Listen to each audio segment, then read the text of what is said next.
GM. Today we're speaking with Ovie. Some of you might know him under OSF. He is the founder and artist of Rekt Guy and the co-founder of Canary Labs. In this episode, we speak a lot about his inspiration behind Rekt Guy, his transition from a traditional job to Web3, and of course, we'll hear his interesting predictions on the future of the space. Thank you so much, Ovie, for joining us for the Fashion of Web3 podcast. What's your background? What are your interests? Everything about yourself that you would like to share? Yeah, sure. Thanks for having me, guys. My background, that's a good question. I actually came from the world of finance. So I spent 10 years working as a trader in an investment bank, and I did that in London and in New York. And during my time there, I just kind of like stumbled onto crypto and NFTs in early 2021. I started collecting art, some of the profile picture collectibles kind of stuff. That was the big boom in 21. And I guess I just kind of like fell in love with it or got obsessed with it like many people did in that year. And by the end of the year, I started creating art again as well. Like I used to create a lot of digital art when I was of the ages of 13 to 18 when I was a teenager. I stopped doing it after I went to university and got a job.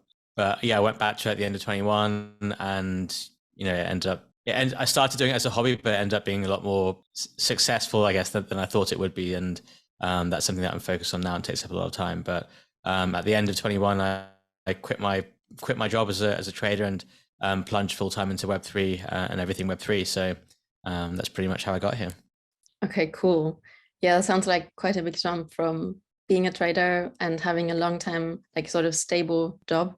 Can you tell us a bit about how you made the transition? Like what were your struggles, worries that you had? Yeah, it's a good question. It's very daunting to, as you said, to leave a job that's secure and you get a monthly paycheck and salary and maybe you get a bonus or whatever, and it's kind of like, I guess the hours are still quite long. I used to work for like 7 a.m. till 6 p.m. or something like that, so it's not crazy but kind of longish hours. So to leave that and jump into the world of crypto and Web3 where it's unproven technology, you don't get like a monthly salary, there's a high amount of risk taking involved, whether it's in the assets that you're purchasing and trading and investing in, whether it's the cash flows you think you may be able to get and all that kind of stuff. So it was a huge risk. It was very daunting. I think, I thought about it for a long time and I was doing both at the same time for a while and it just became unsustainable. Like I couldn't spend all day at work and then all night on my laptop and all weekend and stuff. I was just like, I didn't have any time to rest. It became really unhealthy. So I kind of knew I had to make a decision. But the way I looked at it is I just think you get these once in a probably lifetime opportunities to be a part of something that I think is potentially revolutionary or a big change in technology, a big change in art, a big change in the way like businesses and consumers behave and interact. I think all of those things are changing and are going to change. And the way that I saw it was like, well, I can carry on the same job that I'm doing, being a trader, and it's like, it's fun, I enjoy it, but that's all I'm ever really going to do. Or I can just take this leap of faith and this big risk into something that's new and very exciting and maybe has a lot more upside, not necessarily from like how much money you can make or earn, but just from like being able to be a part of something that I think is going to end up being very historic. And when I thought about it that way, it was like a no-brainer. It's still very scary. It was very scary. It still is very scary. I'm 1 year into it now and I'm still alive, so which is a good thing. I can still pay rent and eat dinner, but we'll see how it goes. It's still early. It was same for me when I kind of transitioned from my background, which was initially I was a doctor. Then I went into the diplomacy and kind of worked in this area. And then we met at master's degree in computer science. Like when I found out about NFTs for me, and I grasped instantly how this technology is the future of everything. And I could think about applications in all the areas that I used to work in. But for me, like even so, I never looked at it from my side as an investment and trading side. It was more for like technology and interest like in art and community and like how it all develops. But I'm curious about you, like whether you looked at it more as an investment opportunities and how did you end up creating your own art? Yeah, it's a good question. I think when I bought my first NFT, I definitely, even though it was a piece of art, a piece of one-of-one art, I genuinely was thinking about it as an investment or a trade because that's what I was doing with my job. That's how my brain was wired, still is wired to a certain extent. And, if I'm spending money on something, there's two things you think about. It's cool. I'm spending this money because I want to wear it. I'm buying a jacket because I want to wear the jacket, or I'm buying some new shoes or whatever, or buying art to display in my home, or I'm spending some capital as an investment because I want to either hold the value of my money or see appreciation in it. And definitely when I put money into NFTs, it was from an investment perspective, because we had this top-down view in 2021 that inflation was going to go higher, the interest rates would stay low, and that's how I stumbled onto NFTs really in the first place, because in that kind of macro environment, collectibles actually perform very well. So I was already looking at traditional art or investing in wine or whiskey, these sorts of things, and I was looking at investing in Bitcoin, and then I came to NFTs, which is like the two things combined. So I was like, wow, if this works and takes off, it's going to have insane returns versus everything else out there, and that's what happened. So definitely when I first came into NFTs and Web3, everything that I bought was with the angle of like not necessarily flipping it and selling it after one day, but it was like, okay, I'm thinking about my return profile on this deployment of capital. As I spent more time in the space and got to know people, got to know artists, got to know other collectors, things changed for me. It changed from like, oh, I'm here to like make a return on my investment, to, wow, I just really, really love some of this art and I find a lot of it very impressive. And to be honest with you, I fell in love with a lot of it. And it's not even buying to, it's, a lot of it now is not even buying to make a return on it. It's just like, I'm buying it because I like it and I want to own it and I want to collect it. I would say most of my NFT purchases now are with that angle. It's whether it's like, I want to keep it for myself, whether I want to eventually one day pass it to my children, or display it in a physical gallery or an online gallery or whatever. Like I've definitely fallen into like that category, I would say, from that perspective. And I'm still, at the end of the day, I'm still mathematically minded. I like trading things, I like speculating, and maybe sometimes I'll do that, but it will be less so on pieces of art. It might be like, okay, I'll buy ETH, or I'll buy a different crypto token, or maybe it'll be like I'll buy a larger sized collectible for some speculation purposes. But generally speaking, I think a lot of the art that I buy is genuinely because I like the art and I just want to own it and have it as part of my collection. To answer your second question, how did I get back into creating art?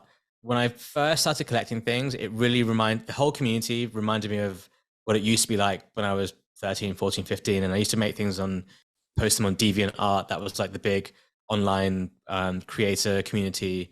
And it just felt exactly the same. So my first thought and reaction, and I was like painting again during COVID as well. So I like just kind of started to get back into it. My first thought and reaction was, oh, I should make some NFTs and just try and sell them. But I just looked at how good everything else was out there, and I was just blown away by the talent that I just like, you know what, there's no point even trying, because there's no way I'm going to be as good as any of these other artists out there. And I haven't been doing this for the last 10 years like all these people. So I was like, I just won't bother doing it. But having the itch to like do something. So I made a piece in September of 21. It was like a very, very basic piece, nothing that special.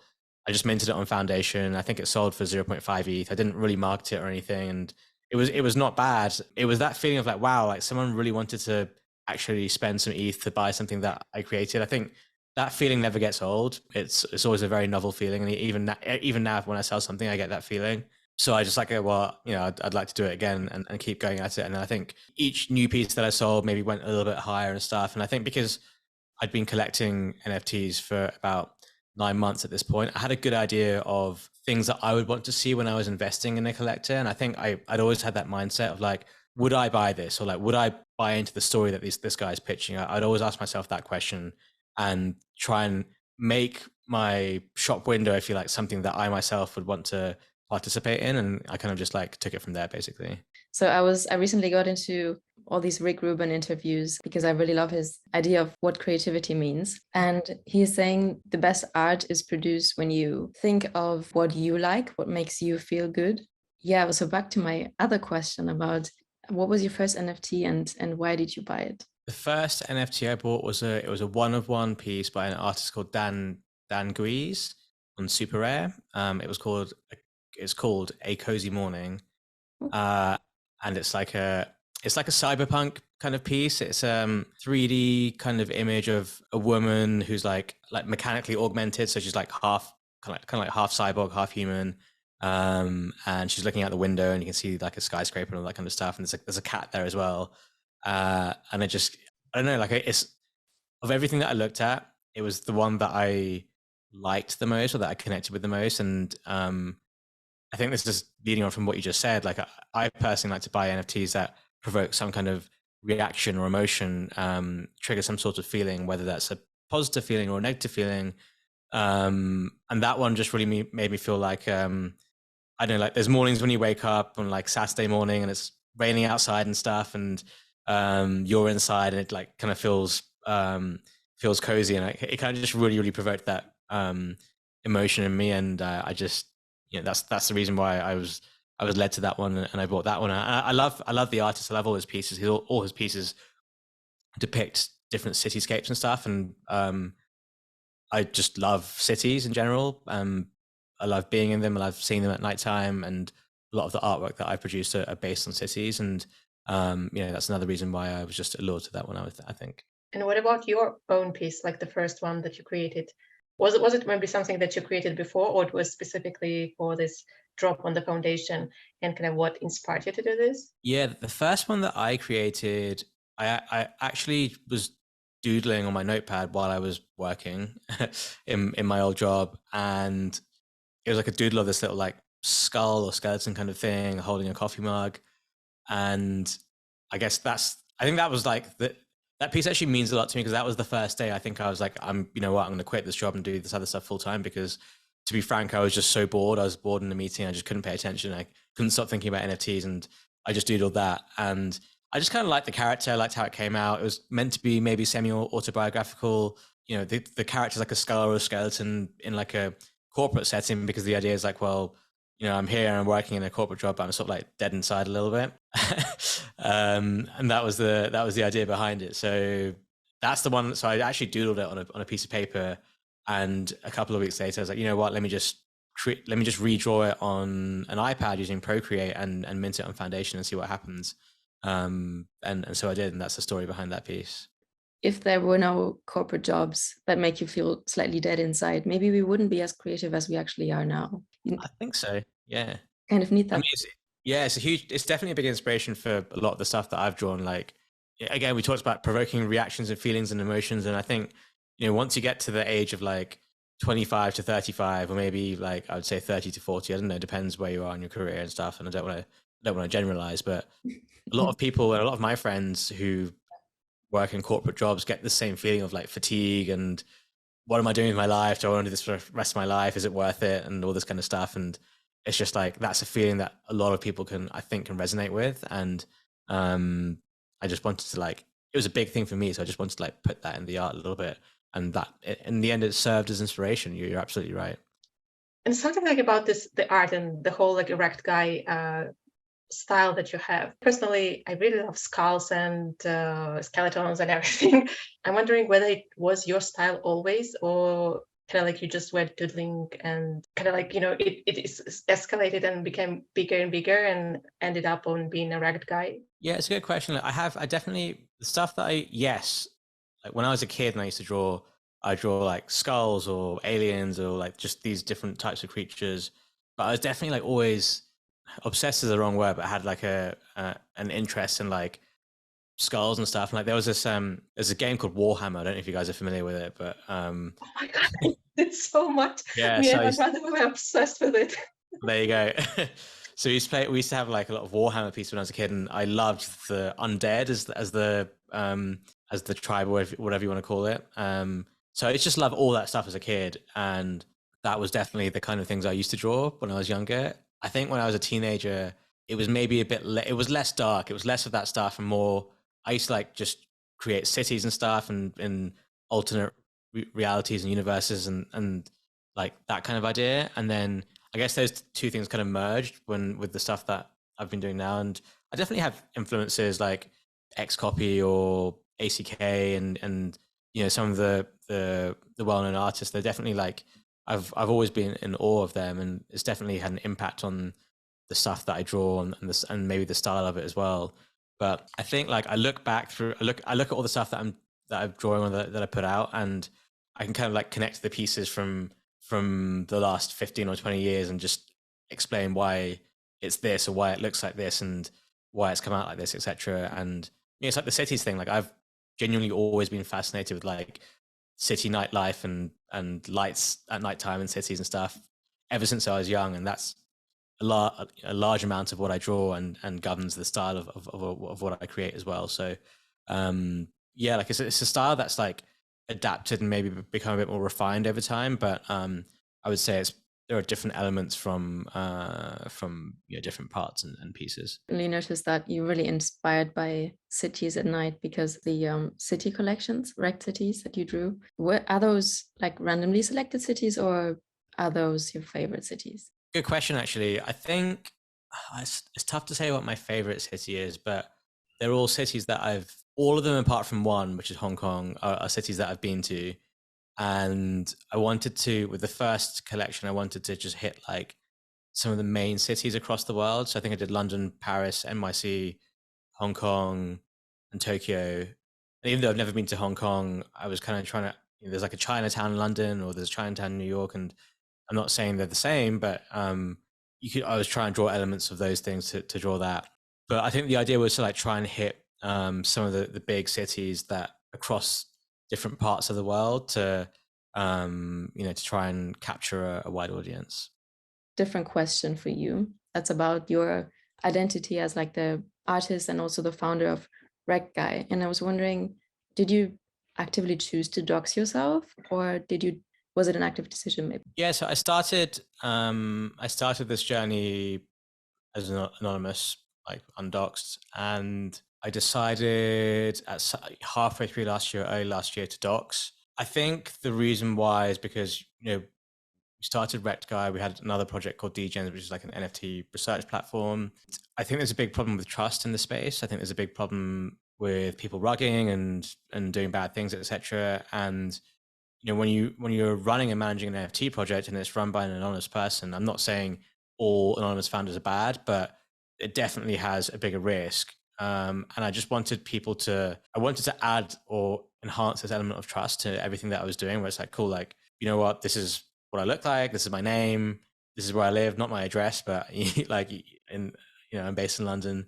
And so like it gives you I think it gives you more authenticity in the space. And some people may not like that comment that I just made, but I think it's a fact. And I think it's helped as well. Like when I go to events and stuff, like, look, you recognize me at that event and now we're doing this podcast. If I was anonymous, this never would have happened, right? So, and I try to go to as many NFT events as I can, like the big conferences around the world and stuff. And I like meeting everyone. I've made so many friends through the space. So I don't know what the risk of doxing is. I guess like, if there are bad people out there, it puts you maybe a little bit danger, or it means you have to put yourself out there a bit more. It means I have to take more accountability for everything that I'm doing. But, all those things I think are generally good things. And I think it makes everything that I do and put out and bring a lot more genuine. And I hope it gives people the confidence that, I'm taking it seriously. I'm not just going to like do something crazy and then rug everyone and run away, basically. My next question would be related to the fact that you don't have any roadmap or like utility published at this moment, or like you don't talk about these things, I think, because it's quite unique. What are your thoughts on that? And how did you make this decision?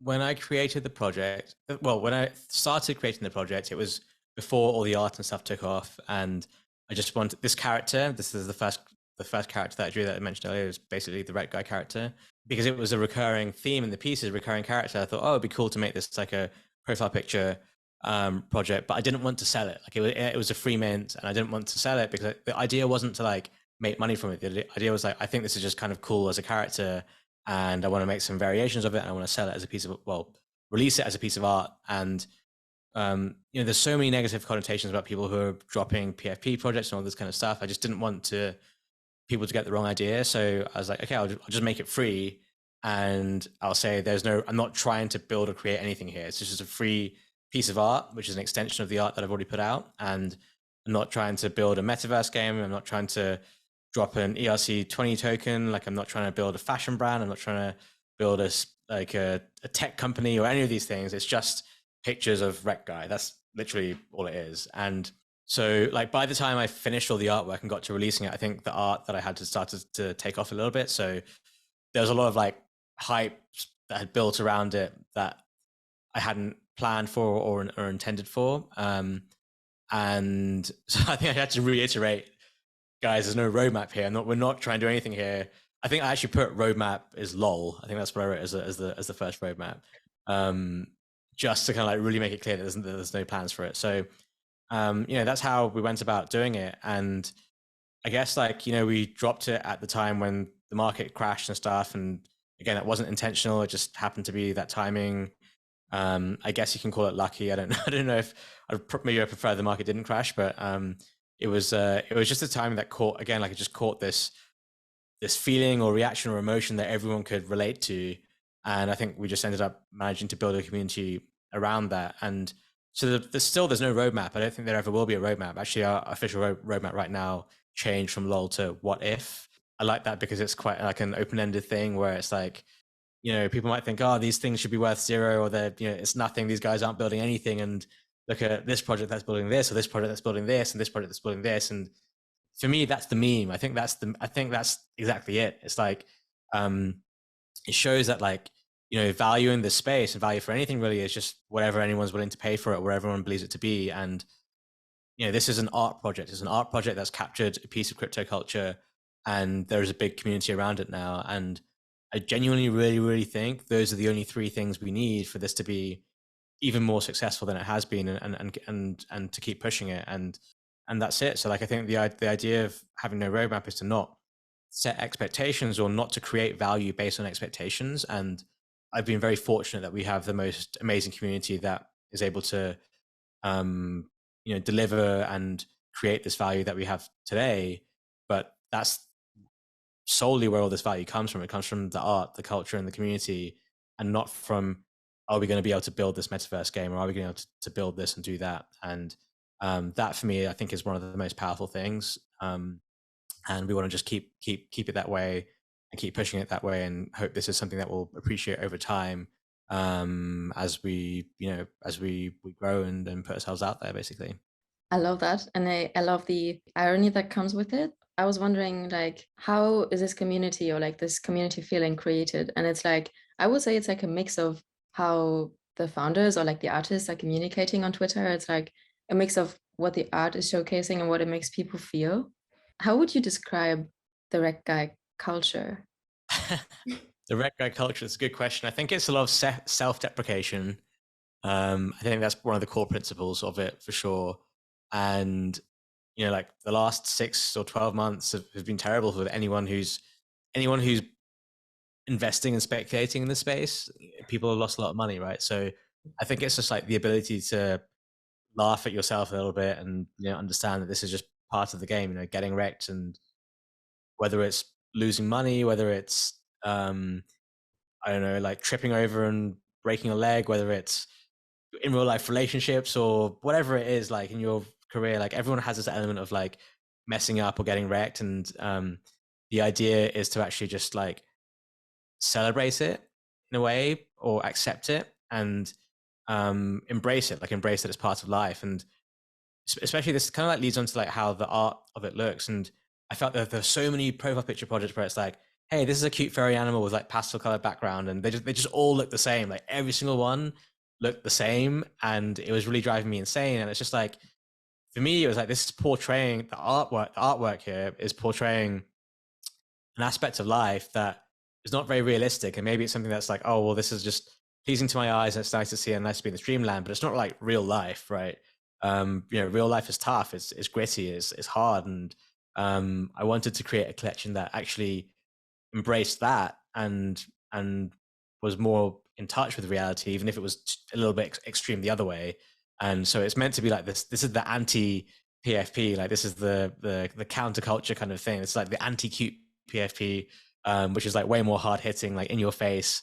And all those themes and concepts, I think, is what are what defines the aspects of the community. Actually, the first time I came across it and I saw this little guy drinking poison, I was actually thinking of, so when I was working as a product designer, had a typical Web2 job, coming home from work was always looking at people getting wasted at pubs at from 4 p.m. So that's what it made me think of. I was those people getting wasted in the afternoon and just laughing about it because, by the way, aren't they the same guys that used to work with you in investment bank?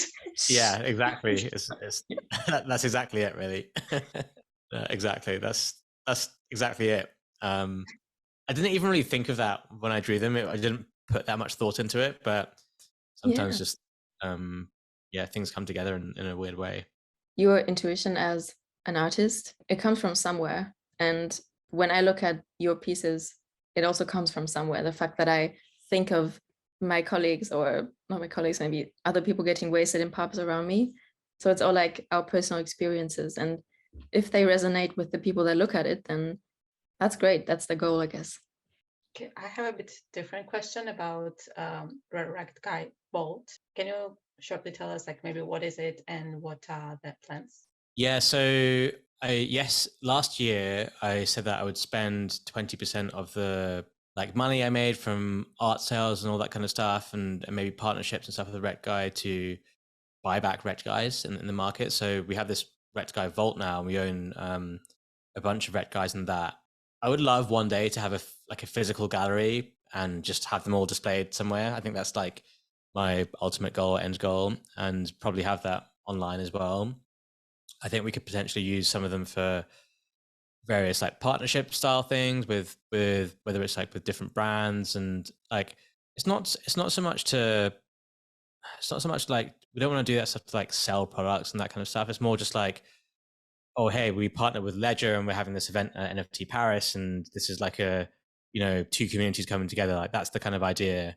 And, sometimes it helps to be like, okay, cool. Like you guys should here's some rec guys that you guys can now have in your vault. And maybe we can have some of your NFTs in our vault, and just forming these partnerships and relationships with other communities, I think, because the NFT space is big and I think it will grow. And I think different communities have different strengths and weaknesses. And I think I'm a big believer in working together with other people, working together with complementary teams to put on like nice events or experiences for our holders. So I think having those Rekt guys in our vault is useful for that, because we can use them for partnership purposes as well, I think. About the physical gallery, how do you think it will make a difference if people can actually, or what would you present in the gallery, or how would you present it in a way that makes it special for people to see it versus online? What makes it special? I genuinely think seeing digital art displayed in large forms, like in real life, it makes a huge difference. Like it's so much more hard hitting than when you see it on screens or on your mobile phone or whatever. Will it change much for Rektguy? Probably not, but it's also not really meant to. It's just meant to be like, hey, walk into this place and just see all this cool stuff, basically. But I don't know. Like, I think you could create it and curate it in a way that I think looked interesting. And there are all these different colors in there. You could arrange them by the colors, or by the spectrum, or whatever however you want to do it. And some of them have different animated backgrounds that are more hard hitting and flashy. Some of them are a bit more subtle. So I do think you could create like a physical in real life installation, if you like, made out of Rekt guys that in itself creates a performance or an effect. And I think that would be the idea. It would just be like, this is just somewhere you can come to see them and experience them in real life. And we could host events there and all that kind of stuff. So that would really be the idea behind it. In the like environment around the art is very important. Like, even the colors that I use, like frames, how they're kind of like the order of them.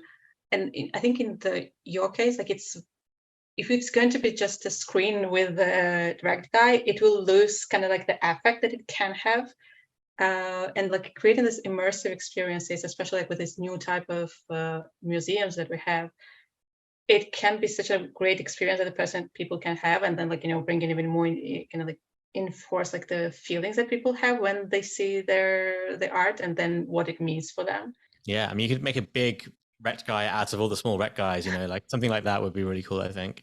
I saw the piece behind you on the wall, and I'm wondering, why did you choose that one to display there? Why did I choose this one to display? That's a good question. I think I like this one because it has a lot of different colors in it and a lot of different lights. I think you can't see the piece like super clearly when I'm sitting here, but I think you can tell that it's like something, you can tell it's a piece that I drew or a piece that I made, given all the colors and stuff. I think there are other pieces where they're a bit darker and a bit less clear. So from a distance, they're not, you can't see them as much. I mean, I could have put a Rekt Guy there, I guess, but it's a landscape. The orientation is landscape. And so the aspect ratio wouldn't have been great for putting a Rekt Guy there. But if that's actually based in Bangkok, that piece. So it just kind of reminds me of like a busy, vibrant area with lots of colors and flashing lights. And yeah, that's why I picked that one, I guess. Quite a big moment in the Rekt Guy story was when Snoop Dogg bought one Rekt Guy. I was wondering, how did you react to that? And like, just how was it for you? Yeah, that was insane. I was actually, when it happened at the time, I was in Newcastle on my friend's stag party or bachelor party. And so I was already like really drunk, like maybe it was like 9 p.m. or 10 p.m. or something. We've been drinking all day. So I think someone mentioned it to me, or I saw it on my Twitter feed or whatever, and I didn't think it was real. Normally when you see one of those things, you just think, oh, this is like some troll or something someone made up as a meme. Yeah. But I looked at it and it was real. It was legit. And people always ask this. People ask, was it organic? Did you guys speak to them before? Did you guys pay them? Honestly, like we had zero contact with them at all. Like it's never really been our style. Number one. Number two, I think if I DM'd Snoop Dogg, like we would never respond. So it was just like completely unsolicited, and which is why I was just as surprised as everyone else. But I was just completely shocked, really. And I think I would say that's still my number one highlight. That's my favorite moment of everything. I'm a huge Snoop fan, and it's just it's pretty incredible just to see something like that happen. I wonder the reaction of your friends and like family that you're surrounded at that moment, how they reacted, and did they know actually before what you were doing? And yeah, I mean, some of them did. I had to kind of explain NFTs to some of them. They didn't quite understand what had happened, so I really had to explain things from the ground up a bit. But yeah, everyone was just as shocked as I was. How could you imagine, like, I don't know, a year ago that one of your pieces will be acquired by Snoop Dogg? In terms of like Web3 and the metaverse a bit more generally, what do you think are some of the most prominent trends we're going to see 3 to 5 years? I think the biggest thing that we'll see is this idea of NFTs and blockchain technology, maybe is a broader term, but this idea of NFTs and digital ownership will be prevalent in our everyday lives, not just in art and collectibles, but for everything. I really believe that. But it won't be, people won't know it's there. They won't know it's their NFTs. They won't know they're interacting with NFTs. They won't know it's on chain, all this kind of stuff. If that's just going to be the tech in the background. And bank accounts and bank transfers, when you make a bank transfer, if it's an ACH transfer or a BACS transfer, like no one knows what these terms mean. No one knows how they actually happen or occur in the background. All we know is that I'm just sending money to someone else, right? And no one understands the tech in the background. Whereas with NFTs right now, and with a lot of crypto, we're there at the beginning before the user interfaces and user experiences are properly built. And so you're kind of like, we're doing all the backend stuff, right? You're signing transactions on MetaMask, your self-custody stuff, and if you're going on Etherscan and interacting with smart contracts, and this is really like back-end kind of stuff that I think when crypto is more mainstream, people won't have to do. And so I think that's going to be the biggest trend in the next 3 to 5 years. NFTs will be everywhere, but this idea of an NFT will no longer be like, this is a picture of an ape or a piece of art. It will just be like, this is the technology that's used to create these processes and create this idea of digital ownership and digital verification. So for me, that's going to be, I think, one of the largest things. The other thing I think that we'll see is we'll just see the other thing about Web3, and not just NFTs, but Web3 as a whole, is this new idea of B2C interaction. And it's no longer like, hey, we're a business selling you consumer products and you guys buy them and they're perishable, or maybe they last or whatever, as maybe some things increase in value. But it's this idea of like, oh, we're selling you these things, and it's kind of like some sort of a loyalty program kind of thing, and you get benefits in the future, and it creates this different feeling where you as a consumer, you feel more like a collector, and you feel like more like you're on the same team as your creator, you're part of this brand. And even though you're not really actually investing in the company, you kind of feel like you have a stake. If they do well, you do well. And I think that's a really, yeah, exactly. I think that's a really powerful business concept that extends beyond just the fact they're NFTs. And I think, every single big brand or company now has a metaverse division or a metaverse person. They're trying to figure out what to do here. I think they're taking the wrong step in like calling it a metaverse thing. I think they should like understand this new B2C concept, this idea of consume to earn. But I think consume to earn will be huge, because you've just seen like how many huge big Web3 brands have been built in the space of just a year, and how much brand loyalty and consumer loyalty they have now. And Yuga Labs is obviously the best example there, but there are others as well. And that's such a powerful tool that has created so much value for companies. And I think whichever of these legacy brands figure out how to actually use that and adapt their business model to this will be successful. And maybe they can't do it. Maybe everyone in this world hates legacy brands, and the only way they can do it is to buy existing players. And you've seen that with Nike bought Artifact. Yeah. I think there are other examples, but I think you will also see more of that as well. I'll ask you the last question that we asked to all of our guests from season 1. If you had a superpower, what would it be? That's a good question. If I had a superpower, what would it be? I always used to say time travel, because I would just go back and do different things. But then I think life would get very boring. Things would get very boring. I would say my superpower, I'd love to be able to not need to sleep. So I can just do more things in the day. I'm always finding I'm short of time, and I want to need to do more. So not sleeping, I think, would be amazing for me. That's a really cool thing, because I always want to sleep. Well, if you had that superpower, you wouldn't want to do it. You wouldn't care. So that's the idea. But what about dreams? Don't you have a cool dreams? I do. I actually do. The inspiration comes from that as well. Yeah, I'm some of things that I never would think about when I'm awake. That's very true. I'm a big believer in dreams. I actually believe in clairvoyance and all that stuff. Sometimes I have dreams which serve as inspiration. So I would like to be able to not sleep but still dream in the background while I do other things. This is my answer. But I also heard that like most of the dreams that you have, they actually happen within a really short time frame, and they feel like they are hours.